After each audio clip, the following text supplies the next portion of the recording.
Hey guys, welcome to my YouTube channel. मेरा नाम अमृत है और आपका मेरे यूट्यूब चैनल पे स्वागत है। तो आज हम लोग स्टार्ट करेंगे सीरोलॉजी। तो सीरोलॉजी के एकदम बेसिक लेवल से लेकर के एडवांस लेवल तक आपको मैं बताऊंगा कि सीरोलॉजी होता क्या है।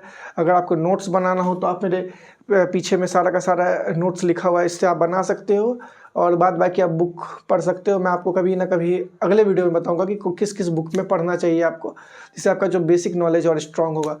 तो चलिए, मोस्ट इंपॉर्टेंट टॉपिक आज हम लोग स्टार्ट कर रहे हैं, जिसका नाम है सीरोलॉजी। सीरोलॉजी क्या होता है?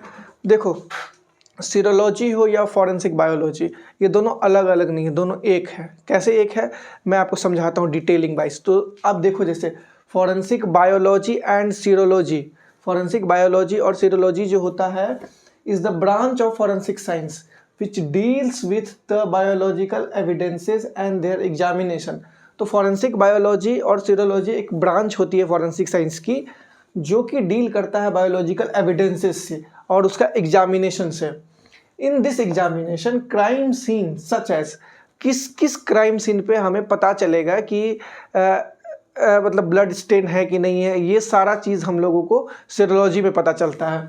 तो क्राइम सीन जैसे हो गया, मर्डर हो गया, मर्डर में हम लोगों को पता चलता है कि कोई भी बायोलॉजिकल एविडेंसेज हुआ वो हम लोगों को मर्डर में मिलता है। जैसे कहीं मर्डर हो गया तो वहाँ ब्लड स्पैटर होगा।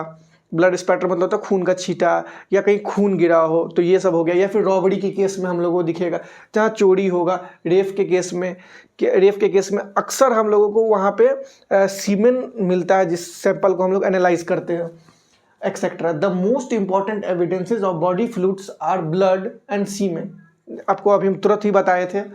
फ्रॉम पर्सनल आइडेंटिफिकेशन, तो पर्सनल आइडेंटिफिकेशन, किसी भी आदमी का हम लोग पर्सनल आइडेंटिफिकेशन करने के लिए ब्लड और सीमेन का एनालिसिस करते हैं, ठीक है।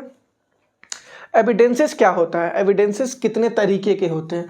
तो बायोलॉजिकल फ्लूइड्स में कौन कौन सा एविडेंसेज हम लोगों को मिलेगा, अब ये सुनिए। सबसे पहले हम लोगों को ब्लड मिलेगा, जो हम आपको बताए ही हैं। उसके बाद आपको सलाइवा मिलेगा। उसके बाद आपको यूरिन सैंपल्स इसमें मिलते हैं बायोलॉजिकल फ्लूइड्स में। सीमेन सैंपल्स मिलते हैं। वॉमिट्स होते हैं, जो उल्टियाएँ होती हैं वो हमें मिलती है। या फिर स्वेट, जो पसीना निकलता है, वो भी बॉडी फ्लूइड्स हुआ, ठीक है। सॉरी, बायोलॉजिकल फ्लूइड्स हुआ। ये सब सारा का सारा जितना हुआ, ये सब हुआ biological fluids. Body fluids, internal organ जैसे brain, lung, heart, kidney etcetera, bones हो गया, टीथ हो गया, हेयर हो गया और नेल, स्किन, ये सारा का सारा बॉडी फ्लूइड्स हम लोगों को देता है। हम लोगों को ये बॉडी फ्लूइड्स के कैटेगरी में आते हैं। बोन्स हो गया, टीथ हो गया, हेयर हो गया, है ना, नेल्स हो गया, स्किन हो गया। तो इस सीरोलॉजी के डेवलपमेंट में सबसे बड़ा, अगर हम लोग बोलें तो वो था, जो सबसे बड़ा योगदान बोले तो वो था कार्ल लैंडस्टेनर। आप लोग इसको कैसे पढ़ते हो मुझे नहीं पता, लेकिन आप समझ लेना, Karl Landsteiner made a significant breakthrough after discovering ABO blood grouping. ABO blood grouping आप सीरोलॉजी में आगे चल के पढ़ेंगे, मैं आपको अच्छे से एक्सप्लेन करूंगा, तो आपको और समझ में आएगा कि एबीओ ब्लड ग्रुपिंग वो होता है जिससे हम लोग किसी भी आदमी का ब्लड ग्रुप हम लोग आइडेंटिफाई कर सकते, क्या वो उसका ए है या बी है या एबीओ है, वो हम लोग को पता चलता है।